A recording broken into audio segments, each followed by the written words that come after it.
Okay, so Season 11. Yeah.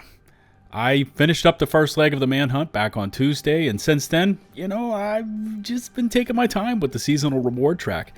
Still, there are some topics and some issues that I'm seeing with the live game, and so let's talk about the Division 2.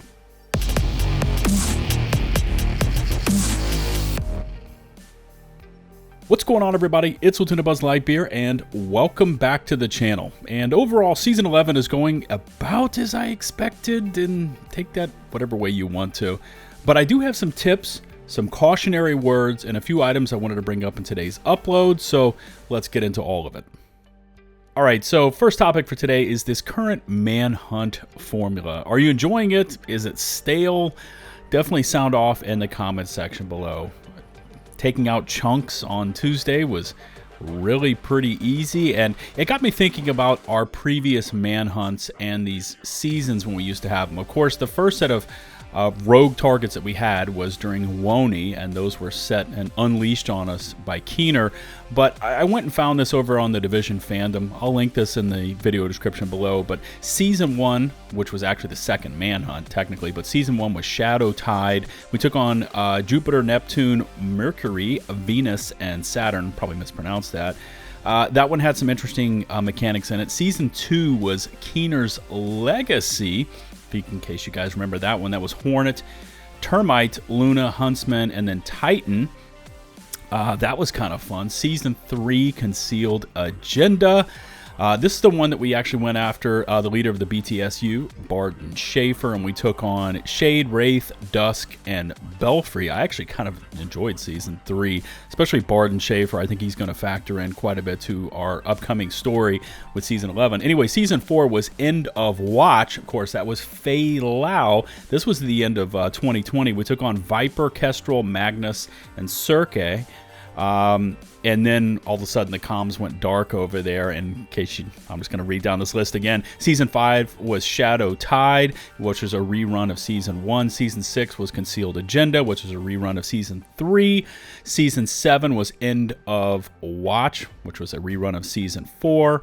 Season 8 was Keener's Legacy, which was a rerun of Season 2. I don't know why they went out of order. They went 1, 3, 4, 2. Then we started up after the team was reorganized. This is back in 2022. We got Season 9, Hidden Alliance. This is the one where we started to take on General Anderson. Captain Lewis is also factoring into this. Season 9, Hidden Alliance. We took on Castillo, Daniels, Chang, and Xander. Season 10, Price of Power. What do? We took on Trig, Micro, Chirpy, and Lucky, and now we're into Rain of Fire Season 11. And of course, we're going after Stovepipe, and this first target we took out this week was Chunks. But I guess looking back on these, I remember Season 1, 2, and 3, 4. Of course, the Manhunt formula was quite a bit newer back then, but I remember the final missions each had interesting mechanics. Remember, we had to deal with those EMP barrages that we took on. I think that was over at Roosevelt. Of course, we had the modified Camp White Oak mission where we went after Faye Lau, and that crazy ending to that where the game was actually technically over behind the scenes, that kind of stuff. I'm just looking back on those. Those used to be interesting. We were building up to interesting missions ever since Season 9 launched. And I'm just scrolling down here. That's Hidden Alliance. Then we had Season 10, Price of Power, which actually kicked up a little bit right at the end there with the General Anderson, the final mission out at the power plant. But I guess I'm leading up to this part where as we take on these targets, we're finding these targets, these manhunt targets, as we go after them, and they're just basically shortened missions. Like Chunks was a shortened Lincoln Memorial. No special mechanics, nothing really crazy about it. You just ran about 2/3 of the way through Lincoln Memorial. There was Chunks down in that firing range, kind of like that, almost like that paintball arena. You know what I'm saying? And you take them out there, and it's boom, it's over. It's, I don't know. I kind of thought with as much downtime as we had going into Season 11, how it was delayed. I know it was delayed for a localization issue, but I thought for certain Season 11 was going to bring some new mechanics to something, or something, just unique. And I'm just looking at it, and I'm like, nope. We've again got 100 reward track to go after. There's okay gear on there, especially the ninja bike, and you know, taking on chunks there at the end was very anticlimactic. Anyway, sound off in the comments section below. Let me know, did you really enjoy those first 4 seasons? How has it been for you since season 9 started? That's when the return of the Division 2 kind of happened late last year. So definitely looking forward to reading your feedback on that one. Anyway, let's jump over to a couple other topics here. All right, so next topic, I've been receiving a ton of DMs over on Twitter, my personal email, also over on our Discord. By the way, we do have a healthy Div 1 and Div 2 community over there. We invite you to come join, LFG channels, chat, the whole thing. Just check in the video description. Anyway, the question has been, hey Buzz, how do we farm very quickly for XP? And let me add on to that, legit. How do you farm legit? Because everyone wants to rank up through this seasonal reward track.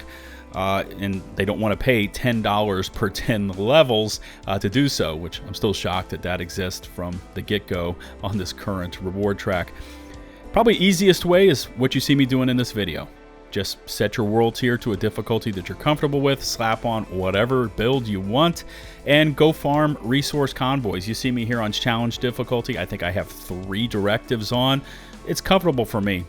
While I was recording this, I was actually on a work call doing some tech support. So yeah, I mean, there you go.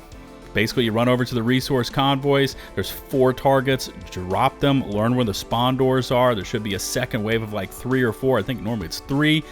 Drop them. There's a third wave with like 3 or 4. Drop them and then run over there and pick up the resources off the ground, and boom, you got a ton of XP. You can even throw it up on heroic. I was personally not on heroic for this video, but that's the most legit way to do it. It's very quick. If you see that there's no resource convoys anymore, just reset your control points on your mini map, let them develop their paths and start walking, and then run over there and start farming them again. With this method, with me on challenge difficulty, just kind of winging it, with 3 directives, I think I can pick up 10, I think it's 10 reward track levels in about 30 minutes. So, you know, what is that, 20 an hour? I'm okay with that, and I'm not going to spend the money on these to level this up. Now, the second thing I've been asked about is that the current, what is it, Camp White Oak, Faye XP farm. People are concerned about that. Whereas General Anderson, you were taking advantage of the actual game mechanics and not interacting with the terminal, and therefore you were just spawning in constant waves. This one's a little different, and just my 2 cents worth. I'm not calling for people to get banned or anything like that, but I would personally probably stay away from this next, you know, this one that's going on right now. That's just me. That is more like you're glitching the game. To me. Now, I personally don't believe that bans should be a part of this game right now. I think we should be inviting as many people to play the game, but I would personally probably stay away from that one. So if you're looking for XP, go grab those resource convoys. I would personally, and I'm definitely not going to touch that Camp White Oak, Faye whatever glitchy with a teammate thing that's going on. I see some videos popping up on YouTube. I don't know, man. I would probably steer clear of that one. Okay, so we're down to the final topic, and it's actually 2 subtopics, and it has to do with the live game. Just 2 things to watch out for. Now, number 1 is I'm seeing a ton. I think it's possibly game or server desync right now. I don't know currently what is happening with the infrastructure of the game, but for me, when I'm fast traveling to, maybe it's about every 1 in 3 resource convoys, I run over to where the resource convoy is on the map, and there's no NPCs there. It's just this moving icon of a cache. I follow it maybe 15 seconds, 20 seconds, 30 seconds later, and then all of a sudden, boom, the cache teleports like a block away, and that's where I can find the NPCs. This is to start up these resource convoys. So there's definitely something weird going on with them just not spawning in. Their icon is there for the cache, but there's no NPCs, and I kind of have to follow it. Once again, that's about every 1 in 3 that I'm seeing. Okay, the second thing is I've been receiving a lot of messages over on Twitter about this. The Boss Farm just south of the Boo in Washington, D.C., that seems to be gone.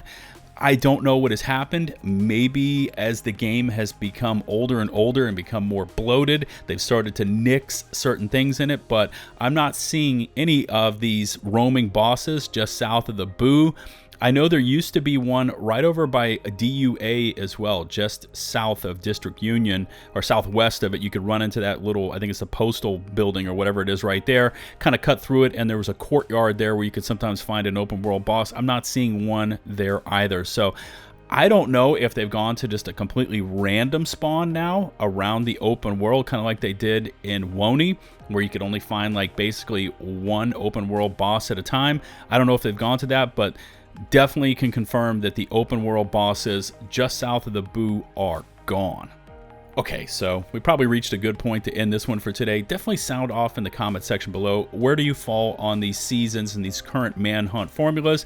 Did you prefer 1 through 4, or are you liking more 9 through 11? I'm interested in what you have to say. Also, what are you currently doing to XP farm? Are you taking advantage of the resource convoys, or are you doing the glitchy?